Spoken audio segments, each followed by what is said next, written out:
अजय भाई, अमित, अजय समझ में आ रहा है ना भाई? ओके, आवाज़ आ रही है? यस, आप उसमें मुझे अलाउ कर सकते हैं।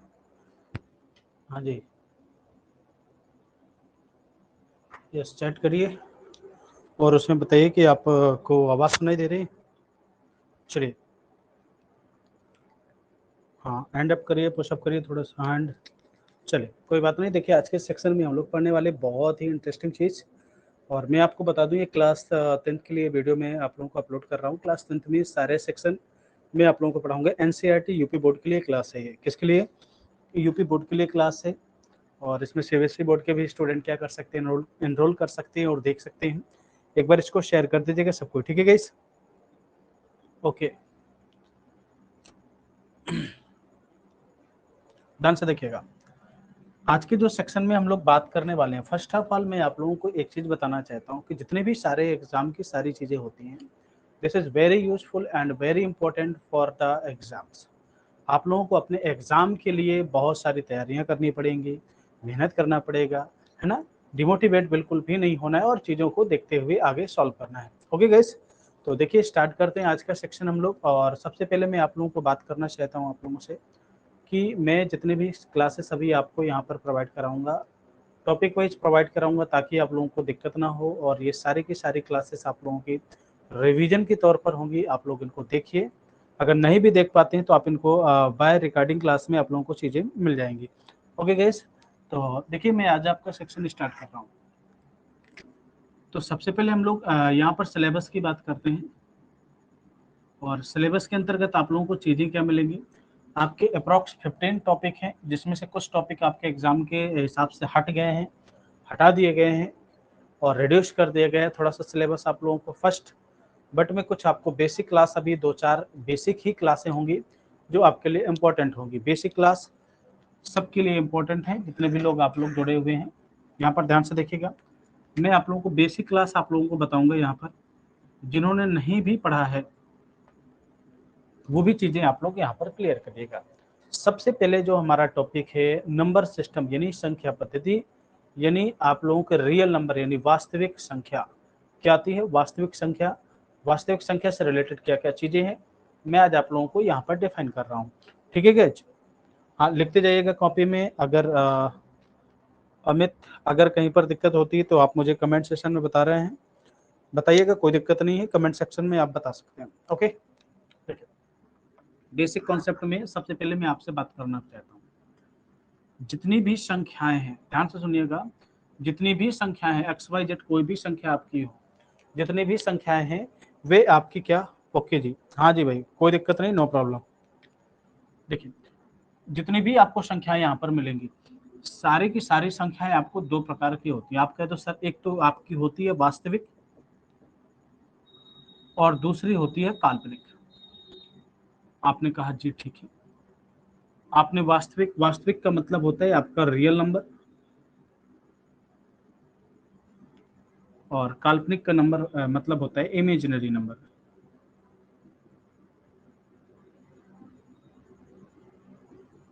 Imaginary number. ओके गाइस, समझ में आ रहा है? यहाँ पर वास्तविक और ये आपका क्या हो गया, काल्पनिक हो गया। अब यहाँ पर बात आती है कि भाई मेरे, ये वास्तविक संख्या जो होती है, वास्तविक संख्या को आखिरकार पहचानेंगे कैसे। सबसे पहले बात ये आती है कि वास्तविक संख्या का मतलब यह होता है कि जिनको संख्या रेखा पर, ध्यान से सुनिएगा, जिनको संख्या रेखा पर प्रदर्शित किया जा सकता है। कहां पर? संख्या रेखा पर प्रदर्शित किया जा सकता है, प्रदर्शित किया जाता है, वो सारी की सारी आपकी वास्तविक संख्याएं होती हैं।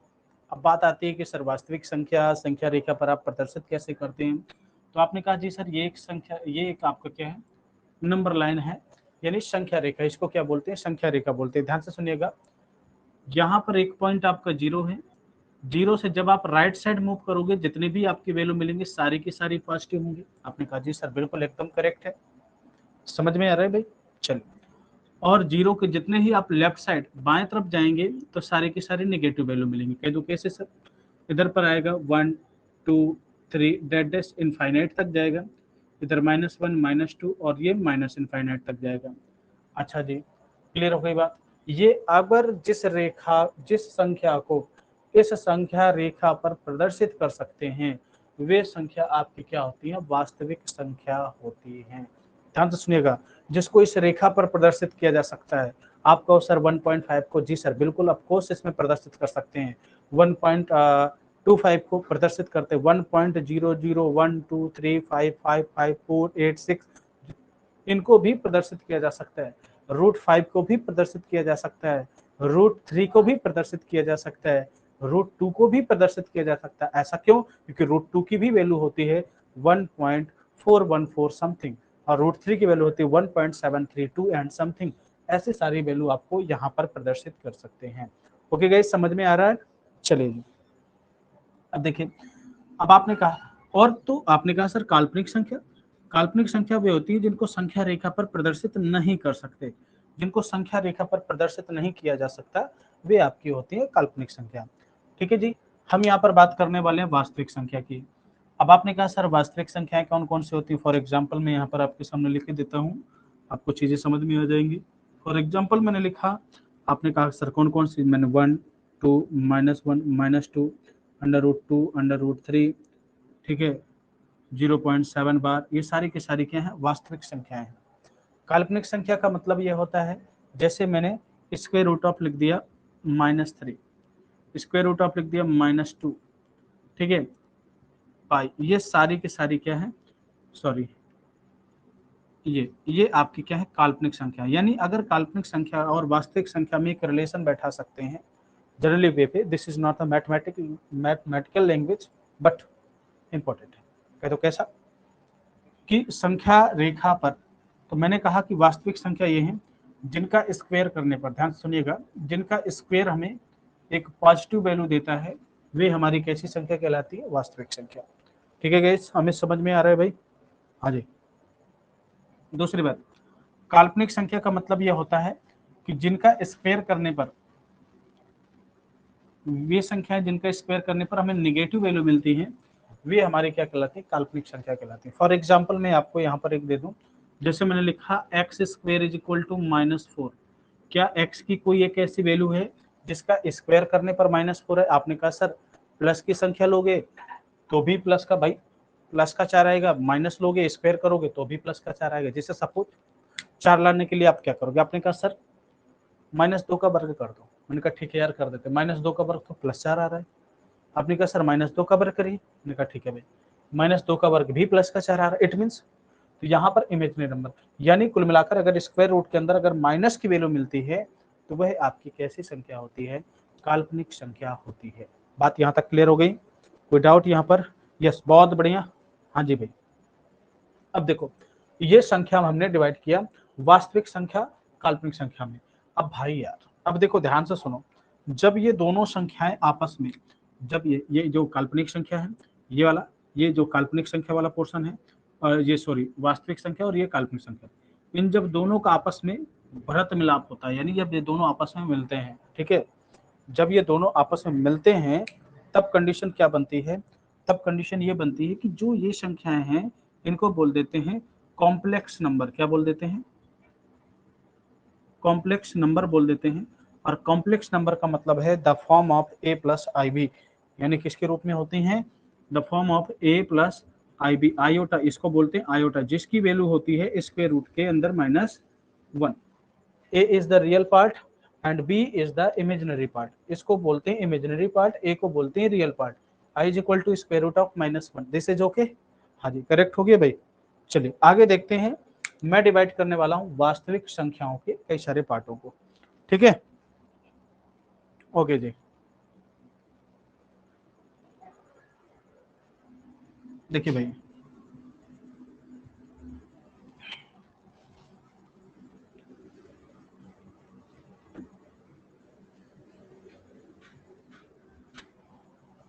देखिए, अब देखिए, हमें बीच बीच में गायब हो जाते हो भाई। गायब नहीं होते हैं, गलत बात, दिस इज रॉन्ग वे, है ना? गायब नहीं होते हैं, है ना? चलो भाई, चलो अब आते हैं वास्तविक संख्या की तरफ। वास्तविक संख्या, अब आपने कहा सर वास्तविक संख्या, जैसे ये हमारे उसमें है, वास्तविक संख्या चैप्टर का नाम है और आपको वास्तविक संख्या के विषय में चीजें पता भी होनी चाहिए। वास्तविक संख्या आपने कहा जी सर, जो ये वास्तविक संख्या होती है, इस वास्तविक संख्या को, ओके नेट प्रॉब्लम, कोई बात नहीं, ठीक है। हाँ जी, यहाँ पर देखिएगा वास्तविक संख्या जो आपकी होती है, वास्तविक संख्या को आप दो कैटेगरीज में आप लोग यहाँ पर डिवाइड कर देते हैं। ध्यान से सुनिएगा, आप लोगों ने पढ़ा है कि एक जो वास्तविक संख्या होती है, आपने कहा कि सर परिमेय होती है, और दूसरी आपकी क्या होती है, अपरिमेय होती है। हमने कहा ठीक है भाई, ये भी चल दो, एक परिमेय हो गई और एक क्या हो गई, अपरिमेय हो गई, ये भी बात हमारे समझ में आ गई। चलो बहुत बढ़िया, कोई दिक्कत नहीं है। चले, परिमेय संख्या का मतलब क्या होता है, the form of P upon Q, यानी अंश बटे हर, अंश बटे हर के रूप में, जिसको बोलते हैं इंग्लिश में, इसको हम बोल देते हैं रेशनल नंबर, रेशनल नंबर, और इसको बोल देते हैं irrational number, irrational number. Okay guys, एक को रेशनल हो गया, दूसरा आपका इरेशनल हो गया। आपने कहा ठीक है, पी अपान क्यू, पी अपान क्यू के रूप में जिनको लिखा जा सकता है, जहां पर पी और क्यू दोनों क्या होंगे, पूर्णांक होंगे। आपने कहा जी सर दोनों पूर्णांक हो गए, और जहां तथा, तथा Q does not is equal to zero, जो क्यू की वैल्यू होगी वो जीरो की इक्वल नहीं होगी। जीरो के अलावा कुछ भी हो सकती है, माइनस में हो सकती है, प्लस में हो सकती है, कुछ भी हो सकती है, बट जीरो नहीं होगी, ये इसकी कंडीशन है।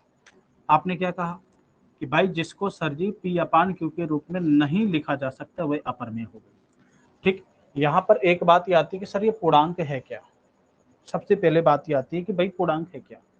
पूर्णांक क्या है, आपके दिमाग में क्यों गया होगा कि सर यार ये पूर्णांक है क्या, पूर्णांक के विषय में कैसे क्या समझेंगे, ये सारी चीजें आपको समझ में आनी चाहिए। ठीक है गाइस, समझ में आ रहा है ना सबको, है। चलो भाई आगे चलते हैं, हम लोग सेक्शन की तरफ चलते हैं। आपने कहा सर ये पूर्णांक है, हाँ जी भाई बिल्कुल सही। अब पूर्णांक कौन कौन सी, तो वास्तविक संख्याओं को इसके अकॉर्डिंग परमेय अपरमेय तो होती होती हैं, बट वास्तविक संख्याओं को हम दो भागों में और डिवाइड कर सकते हैं। कह दो कैसे सर, ध्यान से देखिएगा, वही चीज बताने जा रहा हूं जिसकी आपकी बेसब्री से इंतजार था। This is very very most important. वास्तविक संख्या, ध्यान से सुनिएगा, एक होता है आपका पूर्णांक और दूसरा होता है आपका दशमलव संख्या।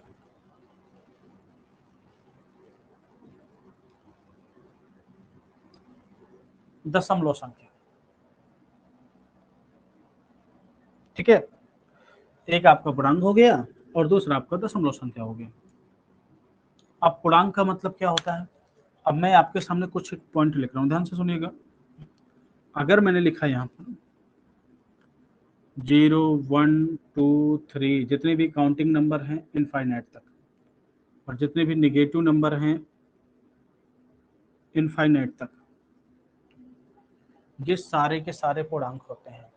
इनके अलावा कुछ भी संख्या मिल जाए, इनके अलावा कुछ भी, पूर्णांक आप समझ गए ना, पूर्णांक का मतलब जितने भी ये counting number, zero and negative numbers, जितने भी आपके होते हैं ये पूर्णांक होते हैं।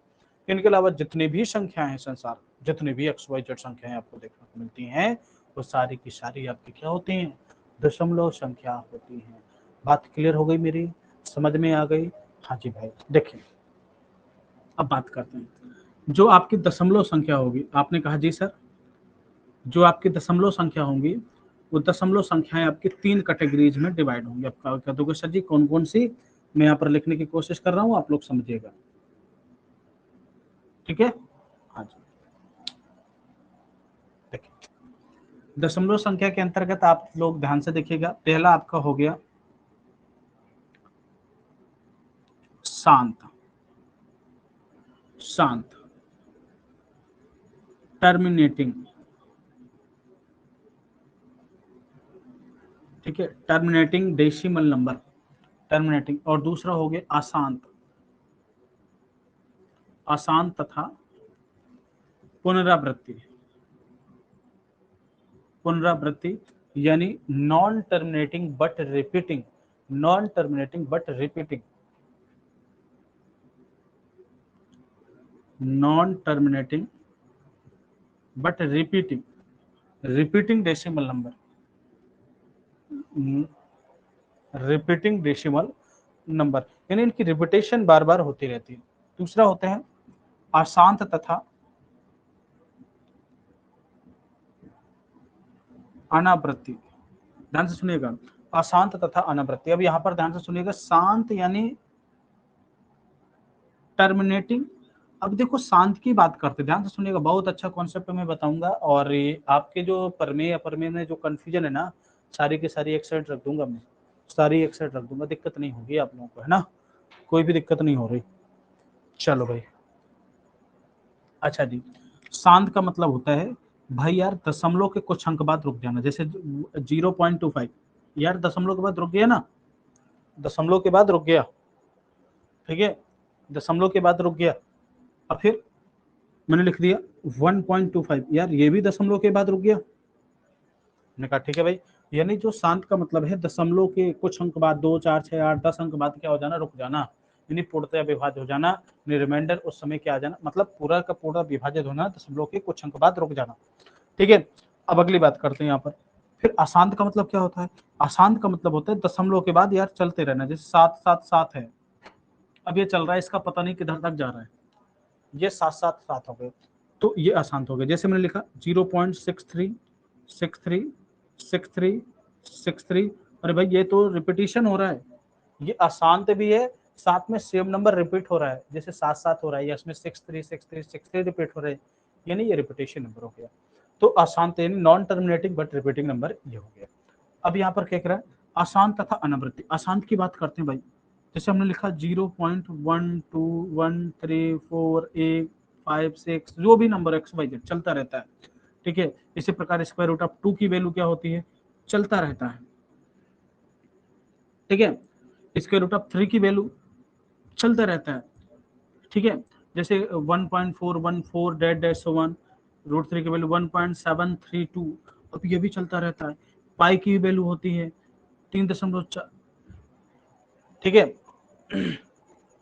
इसी प्रकार 3.141 डेड डैश चलता रहता, पाई की वैल्यू, ये क्या है, अशांत है। क्यों, क्योंकि इसका कोई अंत ही नहीं आ रहा है भाई, इसका कोई अंत ही नहीं आ रहा है, जिसका अंत नहीं आता वह क्या होती है, अशांत होती है। बात क्लियर हो गई, समझ में आया? हाँ जी अमित, समझ में आ रहा है भाई, यादव जी, हैं, चलिए बहुत बढ़िया जी, थैंक यू। अब देखिए यहाँ पर अशांत हो गए। अब सबसे बड़ी बात ये आती है, यार ये बताओ इसको हम 25, ध्यान से सुनिएगा, इसको 25 और बटे में क्या, 2 अंक बाद दशमलव लगा दो, इसको 125 2 अंक बाद बटे में लगा दो 0, क्या इसको पी अपान क्यू के रूप में नहीं लिख दिया, पी अपान क्यू के रूप में नहीं लिख दिया, ये बताइए आप, इसको पी अपान क्यू के रूप में नहीं लिख दिया हमने? आपने कहा जी सर बिल्कुल लिख दिया, बहुत अच्छी बात है, हमने इसको पी अपान क्यू के रूप में लिख दिया। ये 0.777, यार ये भाई 0.7 बार है, इसको हम क्या लिख सकते हैं, 7/9, है ना। इसको भी क्या लिख सकते हैं, 0.63 बार, इसका मतलब है 63/99, ये भी पी अपान क्यू के रूप में लिख गया है भाई, ये भी पी अपान क्यू के रूप में लिख गया, ठीक है। अब देखो, बट इसको पी अपान क्यू के रूप में नहीं लिख सकते। तो बात ये आती है, तो जितने भी पूर्णांक होते हैं, ध्यान से सुनिएगा, बहुत अच्छी चीज, जितने भी पूर्णांक होते हैं, शांत दशमलव होते हैं जितने के जितने, और अशांत तथा पुनरावृत्ति वाले होते हैं। ये जो 3 सेक्शन होते हैं भाई, ये जो 3 सेक्शन होते हैं ना, ये 3 सेक्शन, ये आपके क्या होते हैं, परिमेय संख्या होते हैं, परिमेय संख्या, ये क्या होते हैं आपके, परमेय संख्या होती है, ठीक है। अब ये परमेय संख्या के बाद, और जो केवल अशांत तथा अनावृत्ति वाले सेक्शन होते हैं, यह आपकी होती है अपरिमेय संख्या। ये क्या होती है आपकी, अपरिमेय संख्या होती है। अब ये बात बताओ यार, ये परमेय भी है, अपरमेय भी है, तो अपरमेय केवल किसको कहोगे, अशांत तथा अनावृत्ति, अपरमेय किसको कहोगे, अशांत तथा अनावृत्ति को कहोगे, ठीक है भाई। अशांत तथा अनावृत्ति को क्या कहोगे आप, अपरिमेय संख्या कहोगे। बताइए, यहाँ तक कोई दिक्कत है, कोई समस्या, समस्या आ रही हो तो आप तुरंत आप कमेंट सेक्शन में बता सकते हैं कि यहाँ पर समस्या आ रही है ना। चलो बहुत बढ़िया, नहीं आ रही। अब बस इतना याद रखना है कि परमेय किसको कहा, परमेय पूर्णांक को कहते हैं, शांत दशमलव को कहते हैं, अशांत तथा पुनरावृत्ति वालों को परमेय कहते हैं। इतने सेक्शन परमेय हो गए। और बाकी जो ये अशांत तथा अनावृत्ति है ये किसकी कैटेगरी में आ गया, अपरमेय संख्या कैटेगरी में आ गया। अब बात ये करते हैं पूर्णांक। भाई दशमलव की बात कहानी खत्म हो गई, अब बात आती है पूर्णांक की। ठीक है, अरेंज कर दें इसको। हाँ जी,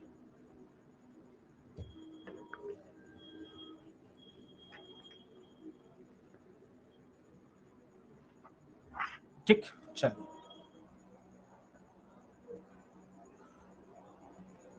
हाँ जी भाई, क्या मैं देख नहीं पाया, नो क्यों, क्या कहाँ पे दिक्कत आ गई भाई? अमित बोलो भाई, कहाँ पे दिक्कत आ गई?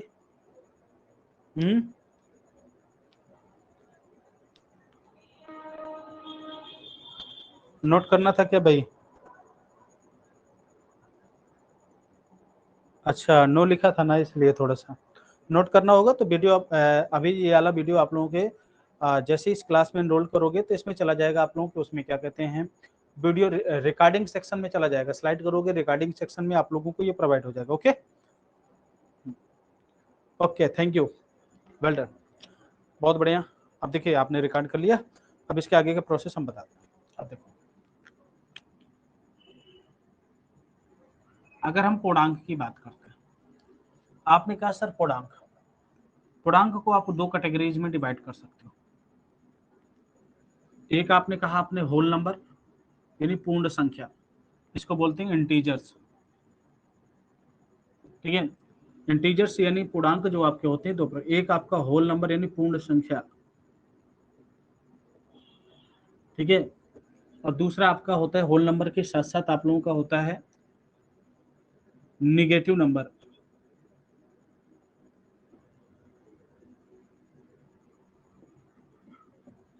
निगेटिव नंबर,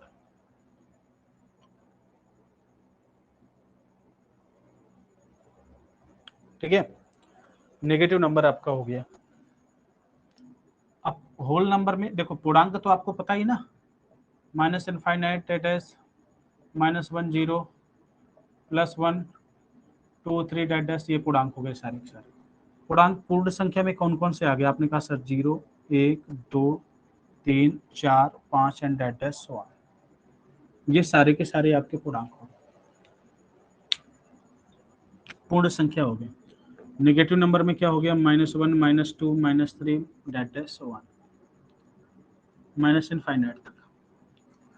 अब देखो पूर्णांक में आपके दो चीजें सेक्शन डिवाइड होती हैं। कौन कौन से सेक्शन डिवाइड होते हैं? ध्यान से सुनिएगा, दो सेक्शन डिवाइड होते हैं।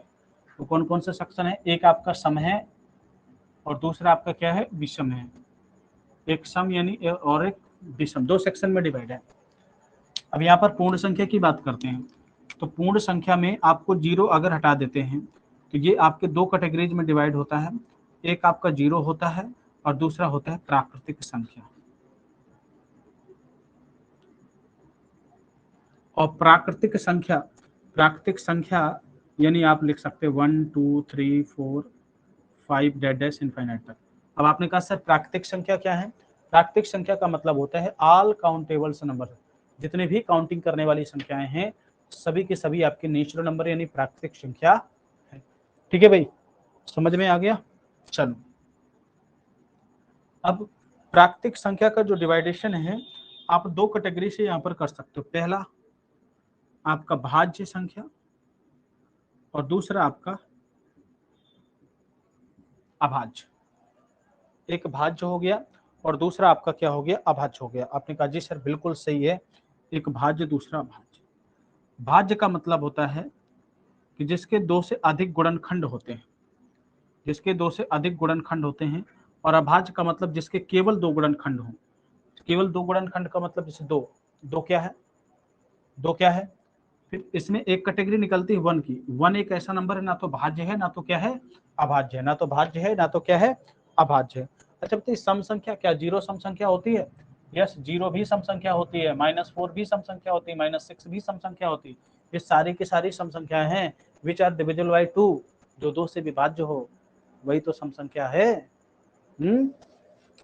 चलो, हाँ जी, अब देखिए आगे बात करते हैं। भाज्य का मतलब जिसके 3 गुणनखंड किए जा सकते हैं, अभाज्य का मतलब जिसके 2। जैसे सपोज अभाज्य के अंतर्गत आप लिखते हैं 2, 3, 5, 7 डैश डैश इनफाइनाइट तक जाता है। और भाज्य का मतलब भाज्य कहाँ से स्टार्ट होता है, 4, 6, 8, 9, 10 डैश डैश सो ऑन। अब आप एक चीज और गौर से देखो, भाज्य संख्याएं में आपको जो गैप, भाज्य संख्या ध्यान सुनिएगा, भाज्य संख्याएं में सबसे छोटी भाज्य संख्या क्या है, 4। सबसे छोटी विषम भाज्य संख्या 9। ये 9 क्या है, विषम भाज्य संख्या, ध्यान से सुनिएगा, ये 9 क्या है, विषम भाज्य संख्या। और ये 4 क्या है, सबसे छोटी भाज्य संख्या। और 9 विषम, सबसे छोटी अगर पूछ लेता है सबसे छोटी विषम भाज्य संख्या, तो वह क्या है, 9 है। ये 2 सम अभाज्य संख्या है। ये क्या है, सम अभाज्य संख्या। 2 है क्या आपकी सम अभाज्य संख्या है। और 3, 5, 7 ये आपकी क्या है, क्रमागत अभाज्य संख्या है। ये क्या है, सक्सेसिव क्रमागत अभाज्य संख्याएं है। तो यहाँ से पूछ लेता है सबसे छोटी विषम अभाज्य संख्या, आप कहोगे सर 3, विषम अभाज्य 3, सम अभाज्य 2, ठीक है, क्रमागत अभाज्य 3, 5 कितने हो जाएंगे, 7 हो जाएंगे। 4, 6 और 9, इसमें जो लिखा है सबसे छोटी भाज्य संख्या क्या है आपकी, 4। 4 ही सबसे छोटी है।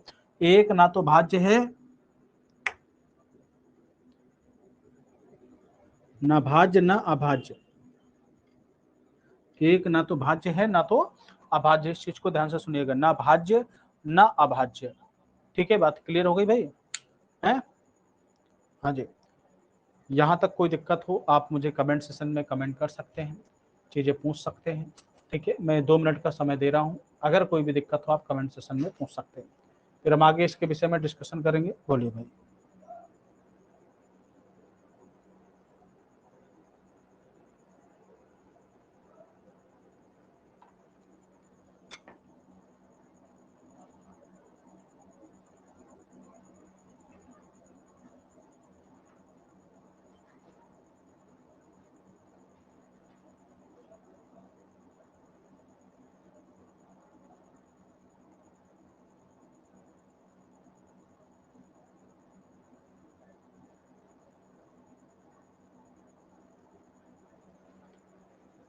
भाई हैंड राइज करो भाई, समझ में आ गया हो। हाँ जी, हैंड राइज करो। हाँ जी भाई, हमें समझ में आया हो तो पंजा बना होगा तो उसको क्लिक करो, हैंड राइज करो। हाँ जी, ठीक, चलो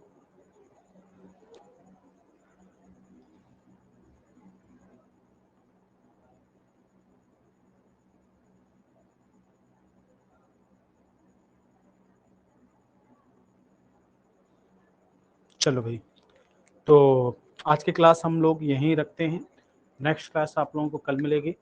ठीक है, और ज़्यादा लंबी क्लास नहीं रखेंगे हम लोग, यही 35 से 40 मिनट की क्लास रखेंगे ताकि आप लोगों को दिक्कत ना हो और आप क्लास कंटिन्यू पढ़ते रहें। ओके गाइस, मिलते हैं कल के दिन नेक्स्ट वीडियो में। Thank you, bye bye.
चलो गाइस। कल मुलाकात करते हैं।